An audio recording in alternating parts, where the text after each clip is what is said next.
I hope you guys had a great week between the last time we did this and today. I'm sorry this week is a little bit odd. Of course, it has to happen at the end of the term. The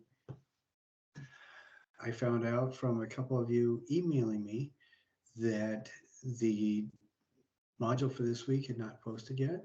And I was trying to figure out what was going on and took care of that.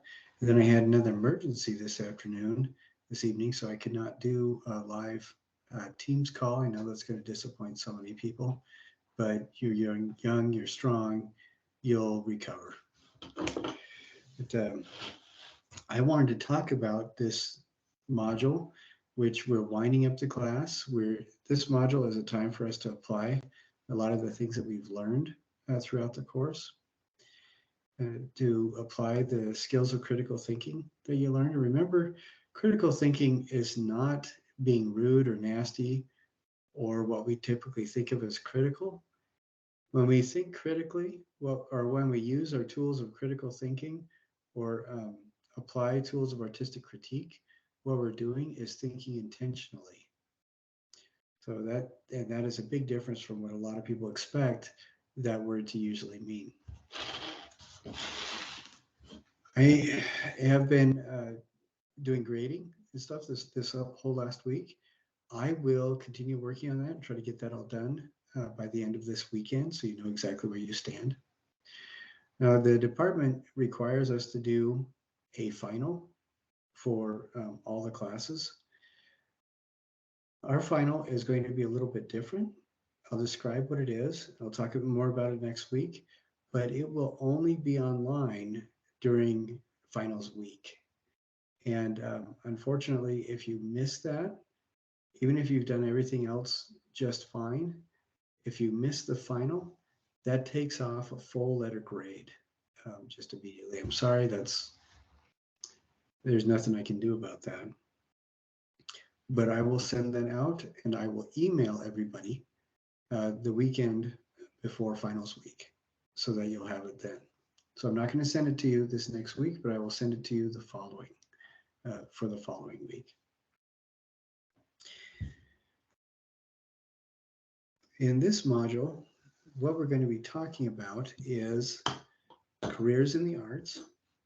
And then for the studio thing, what we're going to be doing is talking about art from around the world, a little bit kind of like what we did. But the difference is you're going to pick 3 artists from anywhere in the world that you want, 3 different countries, whatever. And those 3 artists, you're going to do, whopping 3 or 4 minutes of research on each one, write a sentence about the artwork that you find, and post it. And we'll get to that in just a second.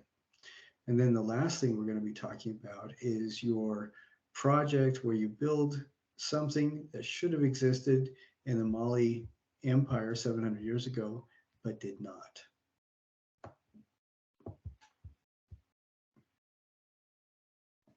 And I'll talk about all those things. Then after I do all this, I'm recording it right now. I'm going to upload it onto YouTube, and I'll put that into the attendance box, but I'm also going to email everybody the video. So you'll have that as well. Again, I'm sorry that I was not able to do it live tonight. That's something unforeseen come up that I needed to address. Now, this module does talk about first different kinds of careers in the arts, and I don't know if I told you this. I probably did a couple times during the term. When my original career, I grew up with an engineer father and an educator mother. My brothers and I, all of us were heavily into computers. We did all sorts of stuff, learned programming and different things. In the 90s, I designed, and nobody even thinks about this now, but I designed fonts for word processing programs. The fonts are the shape of the letters that appear when you type into your computer. And I designed those, and I was in engineering and computer programming, all sorts of stuff. Around about 2000, the year 2000, I came across a book by a monk named Theophilus. He wrote it about 600 years ago, something like that. And it's called On Diverse Arts. And what he did was he went around to each of the medieval guilds in Europe and wrote down essentially the secrets of their trade. So you knew what tools people used to create the things that they did without the technology that we have. So using just the technology that people had available to them 500 years ago. And that's really startled me for whatever reason. I started thinking about what can you do with just the power to build with your hands. And that's when I started working specifically with traditional geometry, traditional tools, and things like that. I still am hesitant to say whether or not that was a really good career choice. I don't have a Tesla today. If that gives you any indication as to whether or not it was a good career change. But what it did help me to appreciate is the level of application of creative processing that artists use. And I tried very much to learn as much as I could and do the best that I could. But that also gave me a little bit different philosophy about art than what we normally assume. Remember, I suggested that definition of art could be something along the lines of the process or the evidence of the process of creation when a human being builds something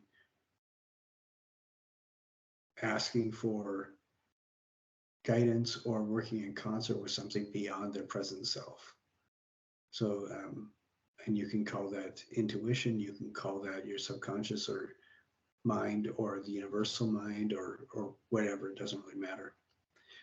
But art is when we build something that didn't necessarily exist before or didn't exist in the same way, where we process the world through our unique minds and then do something as a result of that. And that sounds all well and good, but what that means is every single time you do something that didn't necessarily exist before, and you're doing it in an effort to build or create and work in concert with that higher self or deeper self or something beyond your current focus, anything you do like that becomes art.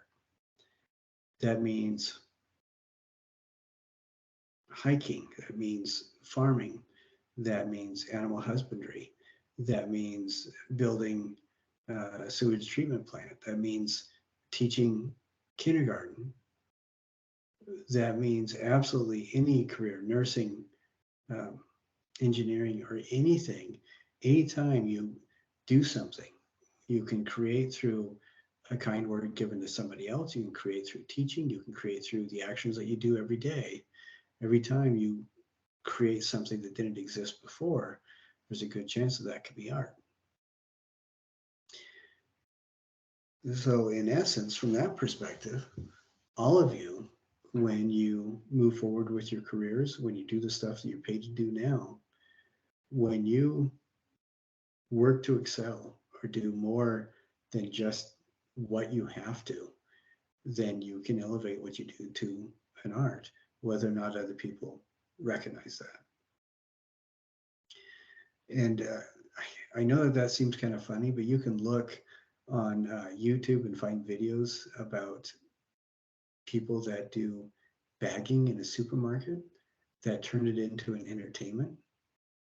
You can find videos about people that show you how to store things creatively in your home. in the limited spaces that you might have. All those kinds of things express art as well. Remember last week we talked about contemporary art, all the different kinds of media that people use, from conceptual to painting, that we may not recognize ourselves as art.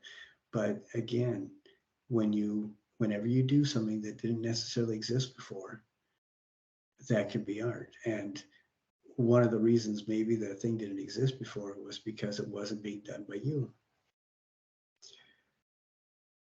Now that's kind of my personal philosophy. So, but what we're going to be talking about specifically in this module are 5 different kinds of art that you can get into, where you can actually make an income. And when your significant other or parents or concerned busybodies ask you why you're wasting your time, if you choose to follow the art path, this gives you a little bit of ammunition. This gives you something where you realize, yeah, I can get a job doing this.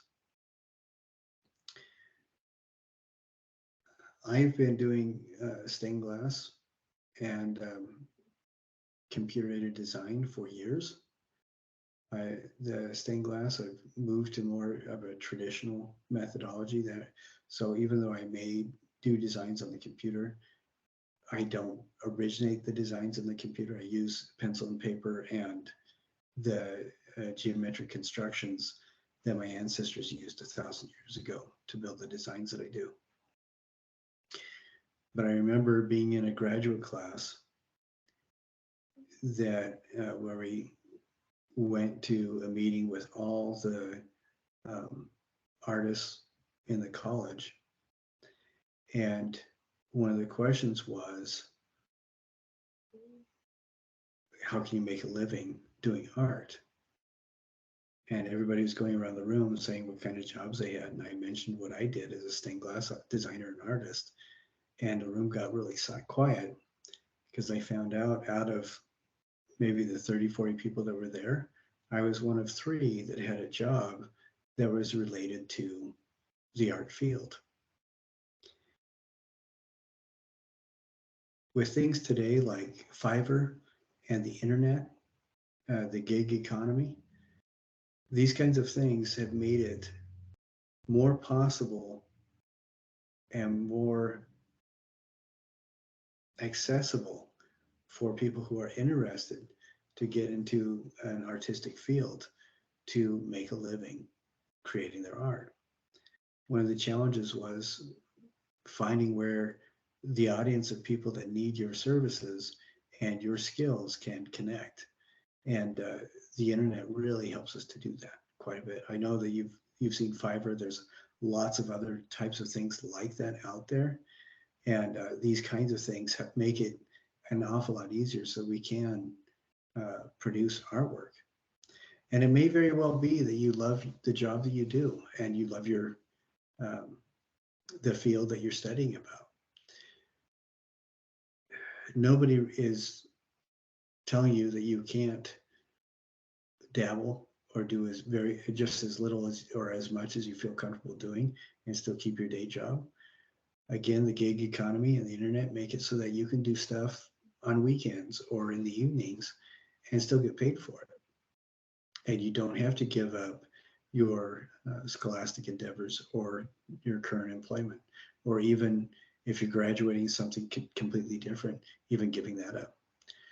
My oldest brother is the chair of a biostatistics department at another university, and his artistic expression is music. He's a composer, and so he receives commissions to compose, and he will do that in between all the other responsibilities that he has, just when he has time. And he finds that that's just a really amazing creative outlet, and it brings in some income. But the 5 different fields we're going to talk about are, the first one is illustration. Illustration is when you use your artistic tools and skills to build an image intended to communicate clearly. This can take a lot of skill, but you can also If you don't have some specific skill sets in some areas, you can go the route of um, kind of creative expression. If you don't feel confident about creating a photorealistic human form, you can make a cartoon form and illustrate being very obvious with movements and simple expressions, different things like that. Or if you're not comfortable with some subject matters, you can work in other subject matters. You go on Fiverr and look up illustrators, and you can find all sorts of gigs where customers are looking for very specific things for an illustrator to do.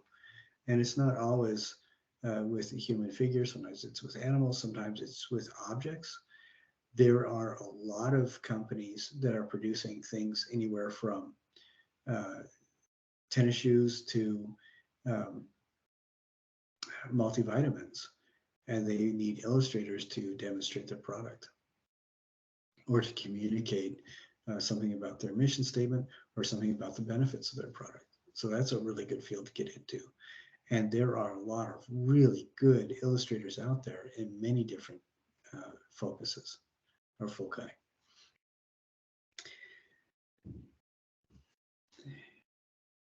Fine art is another field to get into.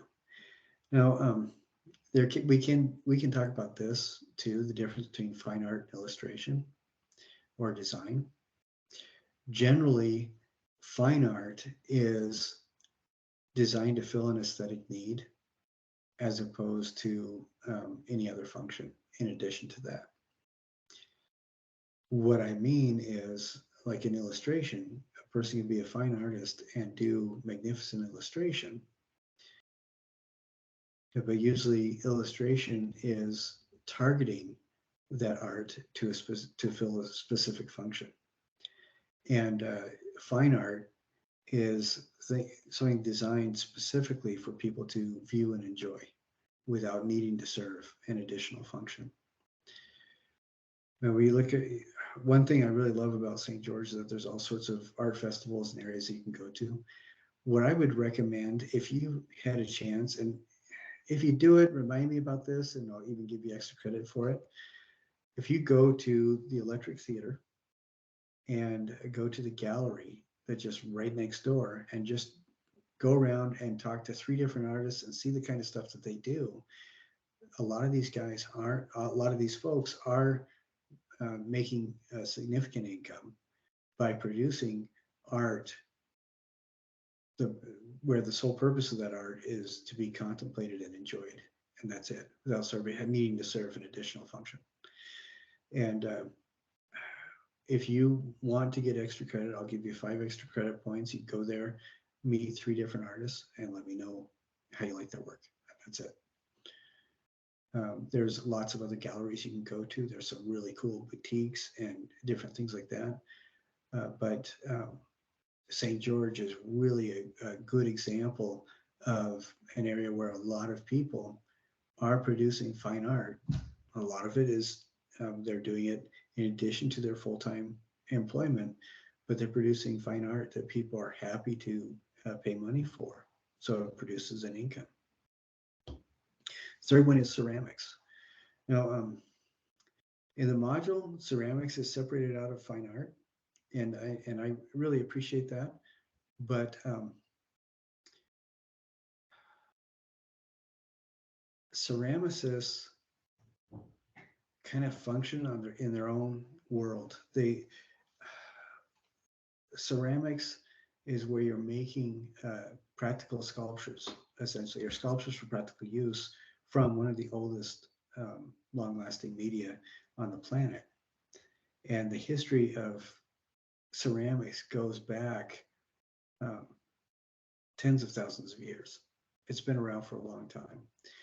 But the ceramicists, people who call themselves ceramicists, or people that declare that they work in ceramics, these folks really know their stuff, and they produce beautiful work, beautiful fine artwork that also serves a function of practical use. And many times, most of the time, during that practical use, it also feels satisfying. I have a tea set made by a ceramicist at another university where every element of it was carefully thought out, carefully executed, beautifully done. And it just feels gratifying to work with this material, to work with these objects. And just the fact of their existence in your life makes things a little bit nicer. But maybe you don't want to get into the fine art aspect of ceramics. Maybe you want to explore more of the functional work. There's lots of areas where ceramics are produced and workshops are given. So like date night, people can come by and create new works of art, painting on the ceramics, and they're given to them. My mom, as a hobby, would do ceramics casting and make a lot of beautiful sculptures for the home. And that's something else that you do where somebody else is put into the work making the mold, but then it's becomes a skill set of pulling a cast from the mold and creating something that your family can use. Ceramics are also used in everything from sinks to toilets, even electrical systems use ceramics.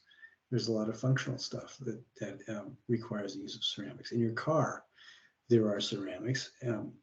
If you have an internal combustion engine, then you use spark plugs. And one of the vital components of spark plugs is ceramics.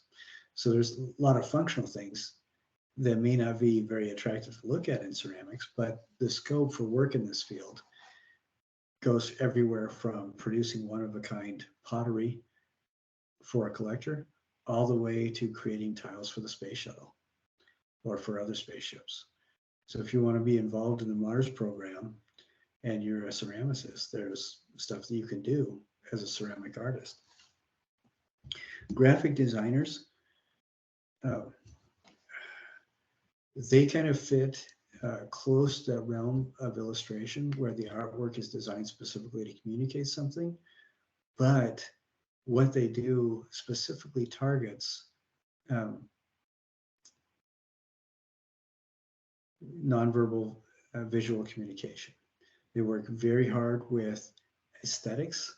They work very hard with balance, and you have to apply a lot of science to the movement of eyes and what people's eyes focus on. Most graphic illustration or graphic design is for use with high-level market communication. So marketing, for example, advertising, things like that.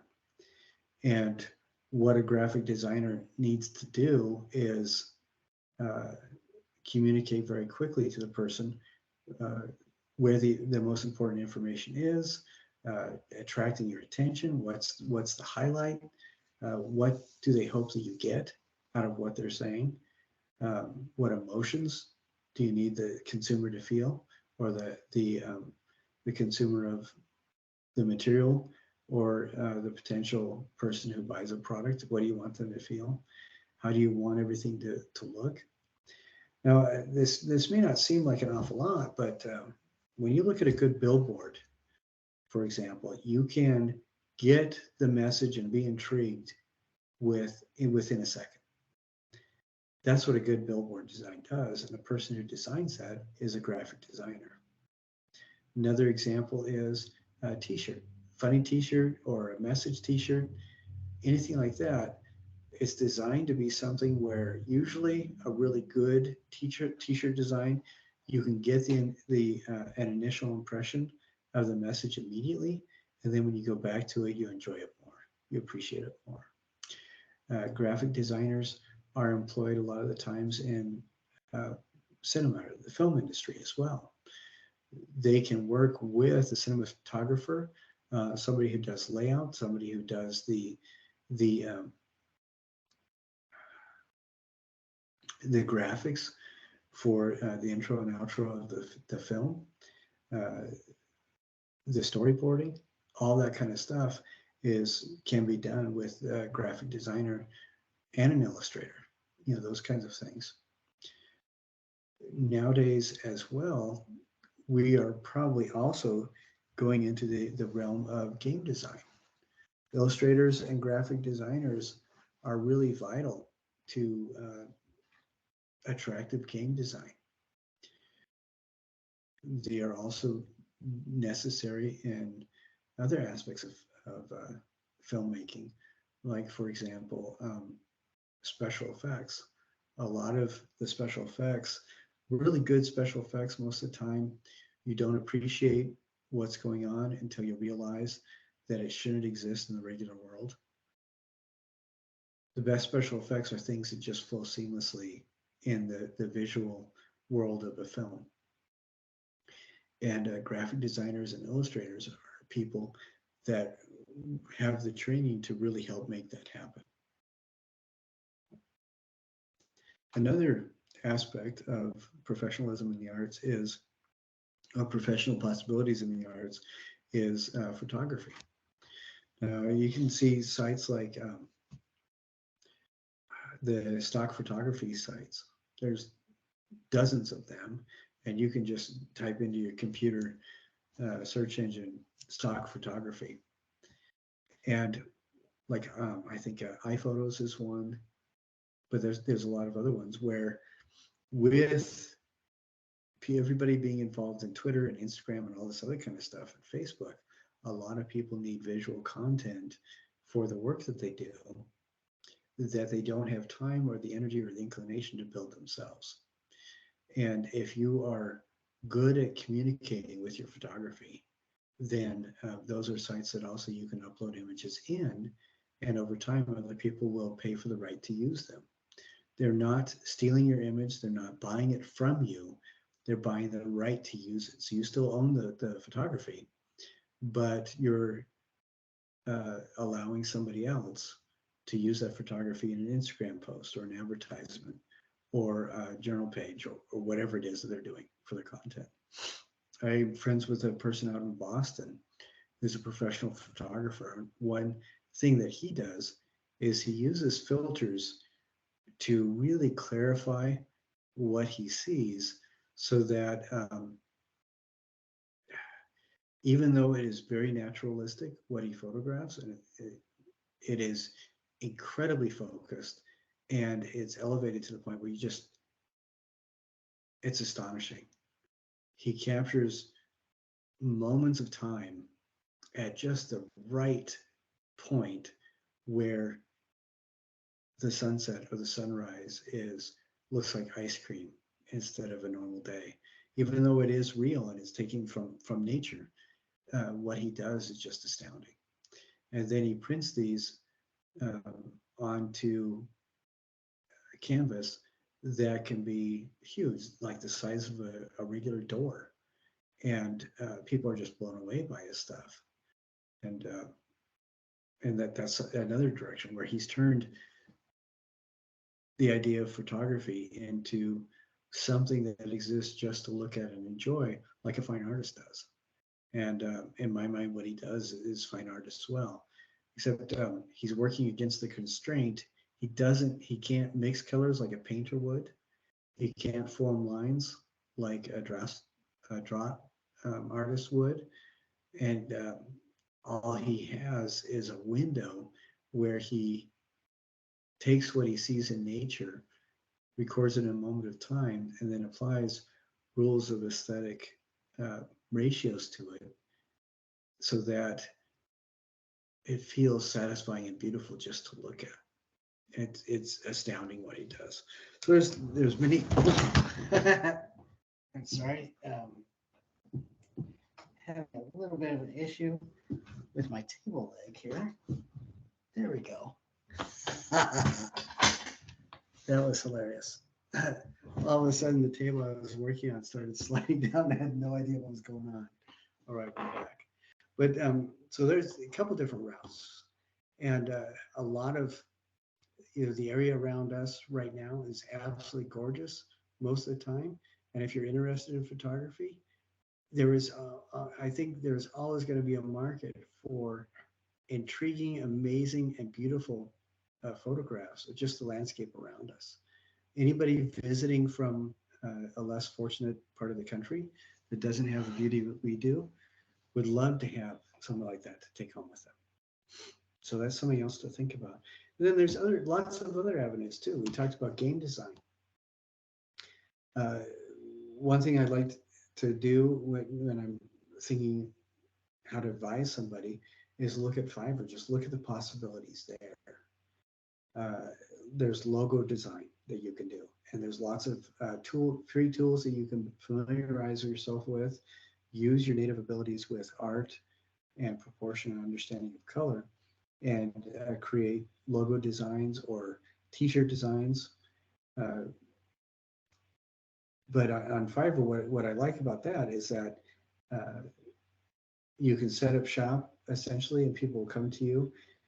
You never do the same thing twice. People want something that is uniquely for them. There's things like designing covers of books for Amazon or other online reading platforms. You could do web design. That's a really good one. You can even do something where you, for example, buy a domain, develop something of a logo and a background image for that domain, and then sell it to somebody else. You do this on a theme that people are engaged in, and you can make income doing that. The website flipping with the addition of your own artistic embellishments to the website. You can do product design. That's an increasing field as well, where I have a friend who went to the Princess School of Traditional Arts in Wales, and what she did, she learned a lot about traditional art, things like that. And actually, the Rolls-Royce company went to her and asked her to advise them on redesigning elements of the Rolls-Royces that they were producing, so they were more satisfying for customers to use. So she became a high-end consultant, that's just absolutely amazing. Forensic reconstruction is a really amazing field. Where you can apply your skills in recreating a form from bones, for example. And forensic reconstruction is usually we think of it as applying to human facial reconstruction, but you can do that for animals as well. There's even a market for taxidermy, which is kind of like that. I have another friend who is a landscape architect. That was an application of her artistic ability. She then became an interior designer, and she only works with really high-end clients now. They're really amazing stuff.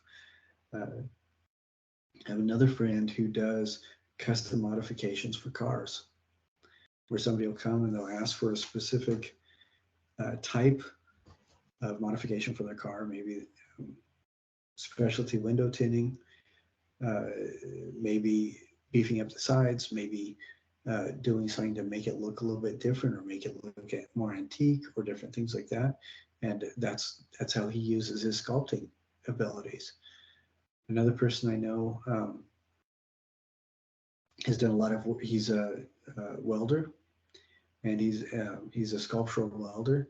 He does a lot of work for Nevada highways, for the different kinds of things that they need there, and for parks. You do playground design, for example, or jersey design, for teams. You could even volunteer to help build floats for a community parade. I mean, I don't know how much of a career that might be. But one of the things that I've done as well is use my artistic skills I find community groups that kind of need help, and I will help them design workshops and help them with the layout of their space, help them create in atmospheres for learning or communicating their message. I've even used my artistic skills to help write grant applications. So there's a lot of different kinds of things that you can do with art that you don't necessarily think about. And then after that, well, this leads me to something else. After that portion of the module, there's a quiz about it. And a couple of people mentioned that there was a quiz that didn't allow you to take it multiple times. Now I've gone through and I tried to make sure all of them you could take as many times as you needed to. But that one, I don't know if it reverted back to an earlier program or what, but because you guys told me that it wasn't working, I was able to go in and fix it. So I really appreciate you guys having my back and letting me know about things like that. So that quiz, if you don't get it right, any of your quizzes, go back, retake them as many times as you need to. That's an easy way to beef up your points. For the studio assignment, the first studio assignment for this, what you're going to be doing is you've already done your bibliography, you've done your PowerPoint presentation, and I am grading those. I have to watch every single one, so it takes a bit of time.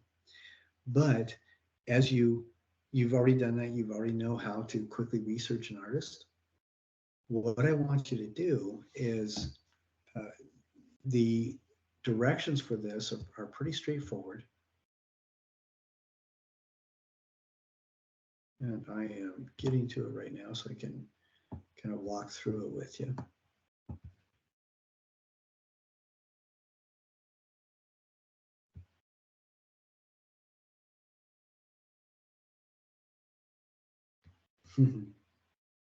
Okay. The assignment is called Studio Art Around the World. Now, you're not having to make anything. I want you to concentrate your making energy on your final project. What you need to do is, what we're doing is this building up a map of artists around the world. And Brian has set up a website where you can go in and add artists to the map of the world. And I've given you the website. It doesn't look like the website links right through. I will fix that as soon as I can. And it gives you a password to get on with that. But what this assignment is essentially is you are going to do a furious 10 minutes of research where you find 3 artists from outside the United States. And one thing that you can do, an easy thing to do, is pick 3 countries that you're interested in and do just a quick web search of country's name and artist, or artist in the country's name, or artist from the country's name.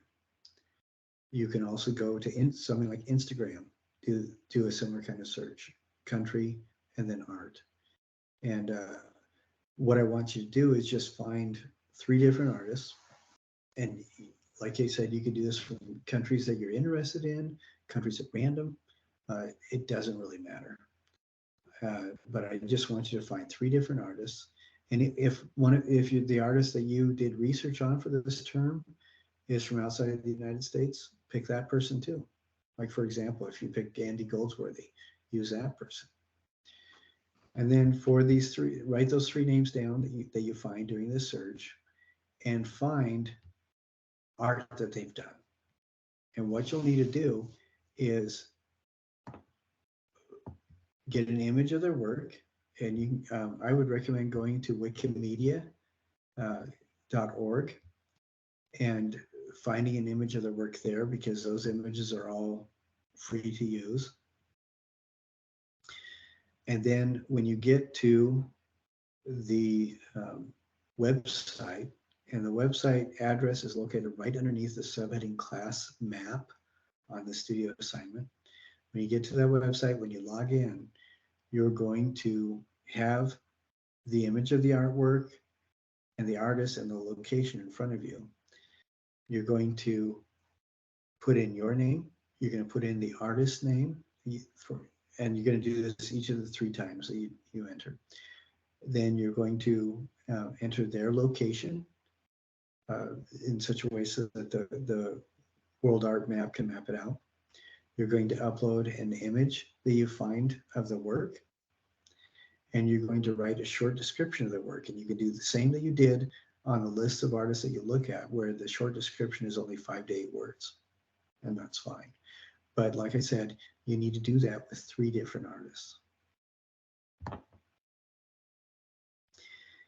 And then after you've uploaded that and gone on, you're going to pick one of those 3 pieces that's your favorite.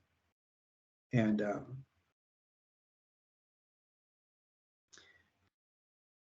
that you're going to write something about. I've given you a list of the different steps to take for this second part, because this studio assignment has 2 different parts. Again, you're not making something. You're basically finding something that other people made, and then you're going to be writing about one of the 3 works you described. And I've also put a link back to Module 2, How to Think About Art, where it shows you the 4 tools of artistic critique. You are not making a work for this part of the assignment. Rather, you will be applying the tools of artistic critique, which are describe, analyze, interpret, and evaluate. The first step is for the world map. For world art map, you picked 1 image for each of the 3 artists you chose. Looking at those 3 images, which is your favorite? Write down the title and name of the artist. Look at the work closely for at least 5 minutes. You need to time yourself. Now for the next 4 steps, you can talk to a real person or pretend you are talking to somebody that you imagine is sitting in front of you.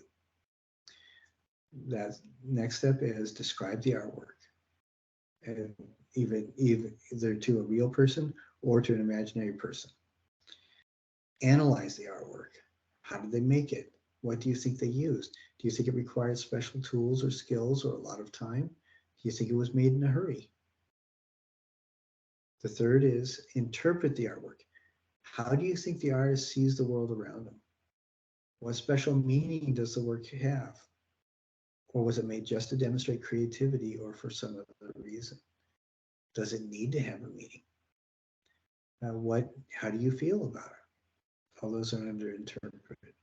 And then evaluate the artwork. Is it successful? Do you think it's important? Or is it meaningful in some way? Does it have intrinsic value? Or does it make a meaningful statement? And if you think it's successful or not, why?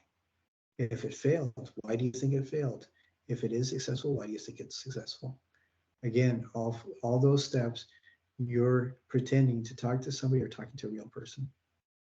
Now, after that discussion with a real person or your imaginary friend, you are going to write down 8 sentences about this artwork that you've been looking at and discussing.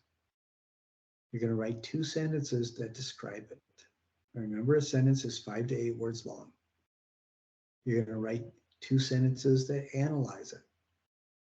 You're going to write 2 sentences that interpret it, and you're going to write 2 sentences that evaluate it. So those 8 sentences are drawn directly from that discussion you just had, either with a real person or an imaginary friend. And when you submit for this studio assignment for this module, when you submit, you're going to submit the artist name,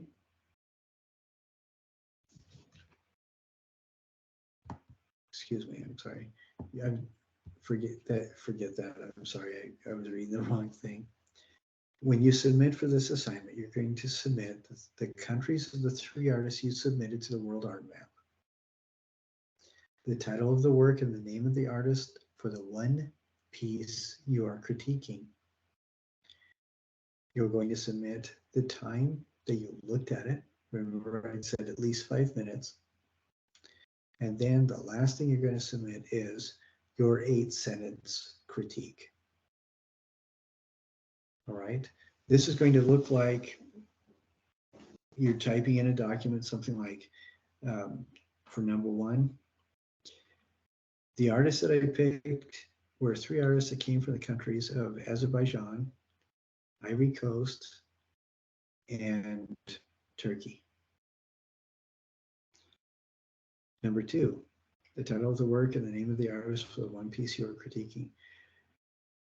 The one piece that was most interesting to me was a painting by Johannes Schmidt from the Ivory Coast. I thought that that was amazing. The painting is called Silhouette of Mother. Number 3, I looked at it for 7 minutes and 15 seconds before discussing it. And number 4, my 8 sentences are, I will describe it in 2 sentences, analyze it in 2 sentences, interpret it in 2 sentences, and then evaluate it in 2 sentences. All right? And that's all you need to do to turn in. So I hope that that makes sense. I tried to make it as clear as I could. And for any further clarification, go down to the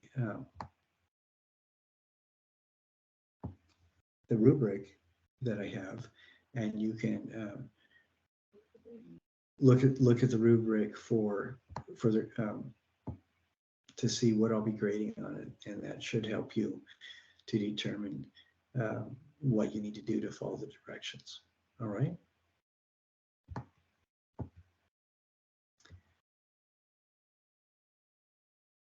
Now, our final project, remember we learned about Sundiata, the original Lion King, and the Mali Empire.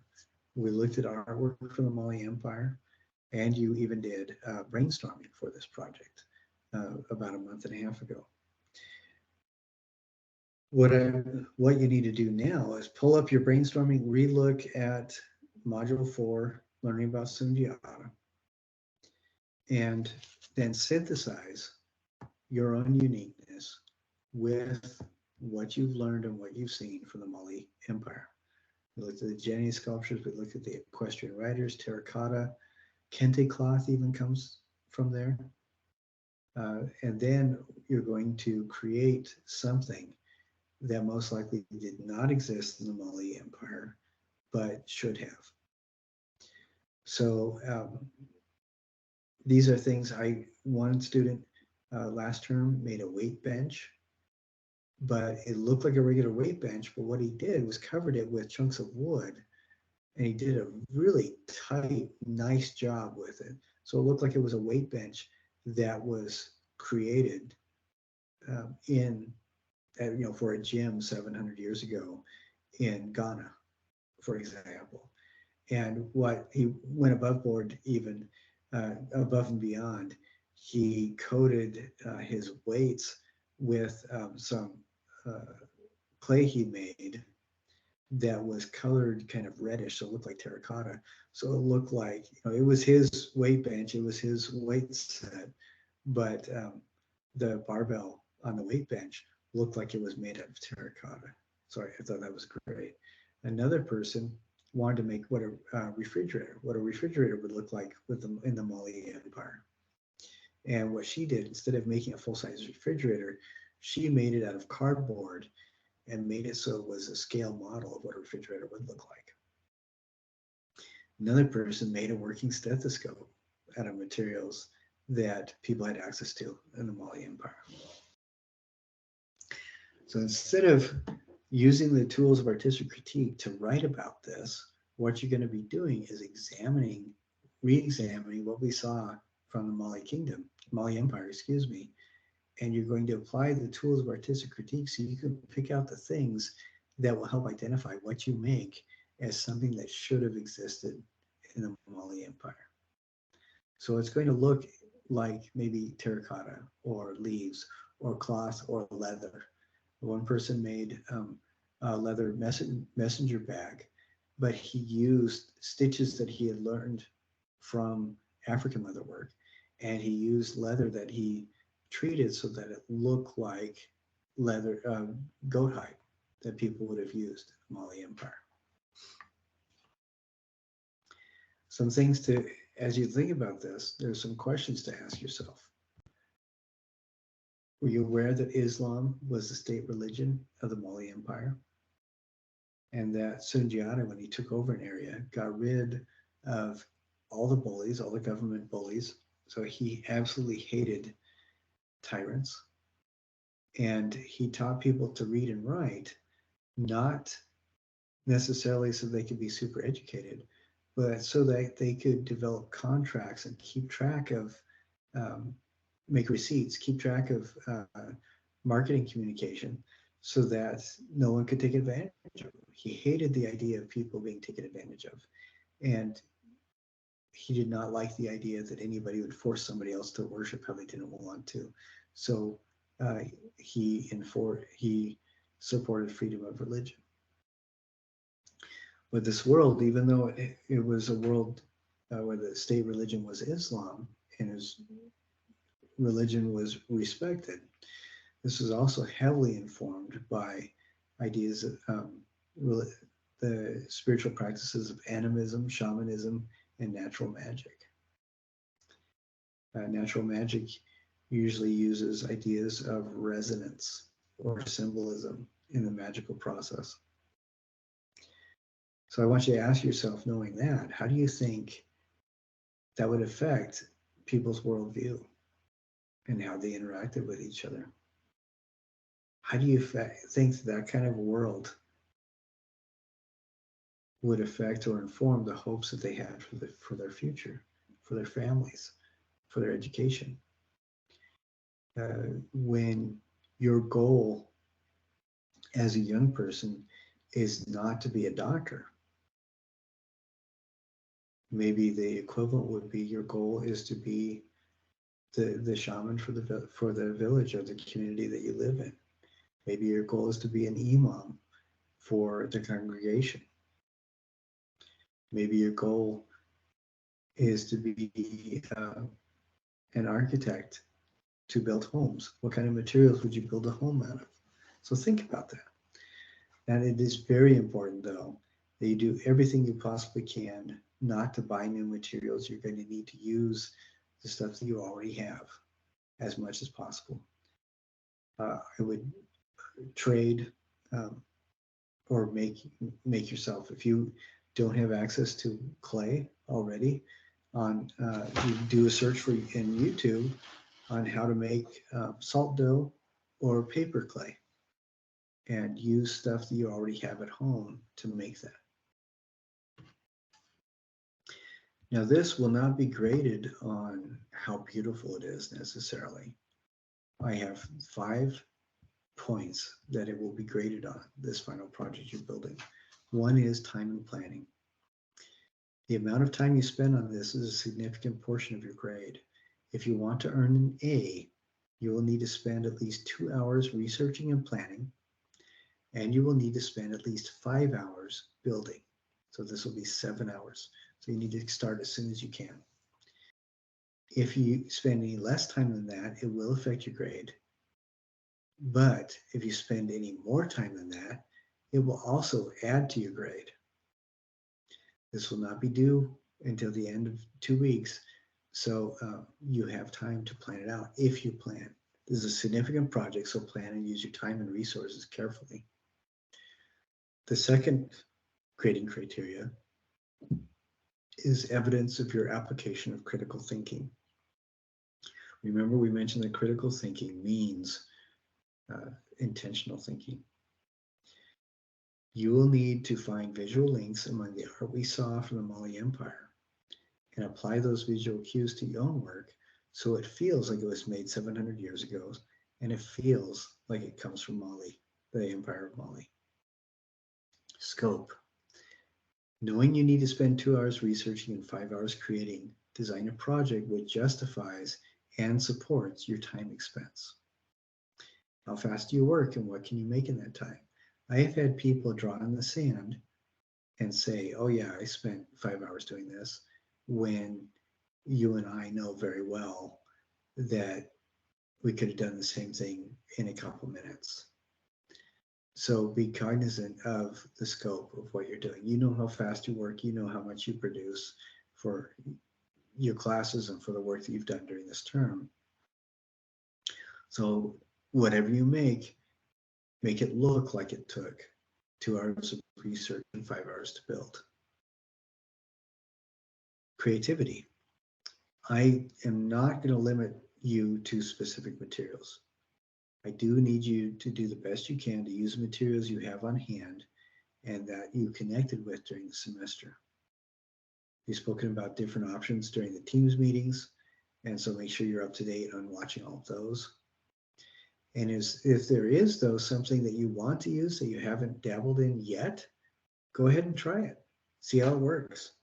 I'd much rather you don't go out and buy any more materials, so do what you can to use what you already have. If you want to work with clay, look for a clay recipe on YouTube, which requires only what you have on hand, like salt dough or paper mache clays. Markers and paints are good if you already have them. If you desperately need something you don't have on hand, do your best to borrow or trade what you need to so you can keep costs down. I don't want you to pay extra for this project. Then the fifth or final aspect of the grade is going to be your workmanship. This is the final project, so do your very best workmanship. If you finish and see you still haven't met the time requirement, keep working on it, touching it up, fixing it, doing whatever you need to so it looks the way you want it to. I want you to make sure that this looks like the workmanship that you have developed, the quality of workmanship you have developed throughout the term.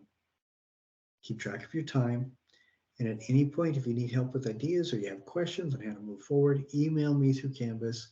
I will get back to you within a day, Monday through Friday, and I'll get back to you as soon as possible over the weekends. If I can, as soon as I see your email, I'll respond to it. Your grade is based on the those five components. Those five components are time and planning, critical thinking, scope, creativity, and workmanship. Your grade is based on those five components and how hard you work, how hard you try, not your skill level. All right? Do your best, ask me questions when you need to, and you will do fine. When you submit, include 2 photos, 2 views of what you made, and write down these things. This again is all in the assignment description. What is the title and what is it? Describe what it is. What materials did you use? How long did you research for and what sources did you use? These do not have to be in MLA format. If you found a cool website or two, just include the links. So for example, if you used paper clay, include the link of your paper clay. You don't have to do a whole citation. After you write down how long you did your research for and describe it a little bit, how long did your project take you to build? How long did you work on it? This does not include drying time. So if you worked on it for 3 hours and had to step away for a night because it was drying, they come back and worked on it 2 more hours, great, tell me that. Then put the 2 photos and that write-up into a PDF or a doc, like a Word doc, and submit it. If instead you filmed the process or you filmed yourself talking about it because you didn't want to write it, you can do that too and submit that as a link, or you can submit the link to that video, or you can submit the video itself. But if you're going to do a video, take images from at least 2 different views of what you built and make sure that you cover each of those things I ask for in the submission. All right. So that's that one. Thank you. And then the very last thing is we're doing another discussion, but you do not respond to anybody. For this discussion, I want you to share what you've made. You're going to take one image of your art, whatever you've built for the Mali Empire, and you're going to post it on that last discussion. and that's it. You don't have to respond to anybody else's work. All you have to do, all you're doing is posting your best image of your own work. And that's it. Because I want everybody in the class to see what everybody else made. All right. That's it. Now, next week, I'm going to be describing what's going on in the final, getting ready for that. And next week, we're going to have a short reflection. That's going to be it's going to be a longer reflection. It's going to be your final reflection for the course. And the rest of it will be you just getting caught up on things. So that's what that is. Talking about the final, doing a final reflection, and getting caught up on stuff. But other than that, that's pretty much what it is. All right. Now, this is quite a bit longer video than what we've been used to. I wanted to get everything covered. If you have any questions, go through all the material first and then email me with whatever questions you have. And I will cover that on the video for next week. I will answer those questions. I am liking what I'm seeing with what people are submitting. Again, I will do everything I can to get everything caught up and graded by the end of this weekend. I have been grading, but I have not finished getting caught up. So if on next Monday, you don't see you don't see that I've graded, let me know and I'll take care of it. So thank you very much. I hope you guys have an absolutely fantabulous weekend. I hope you don't get stressed out about finals coming. I do want you to remember that on campus, there is the student accommodations office. Go to them if you need help or if you need advice. There's also people you can talk to if you're just stressed out of your wazoo. And that don't know you from anybody else, so whatever you say to them, nobody else will hear. But sometimes it is good just to do that. And if none of those things are working, drive out to Navajo Lake, drive up to Pine Valley, find yourself a place where nobody's standing within a mile, a couple miles of you, and then just scream as loud as you can. And that usually helps quite a bit. So I hope you guys have a wonderful week, and I look forward to seeing what else you guys are going to be producing. Thank you.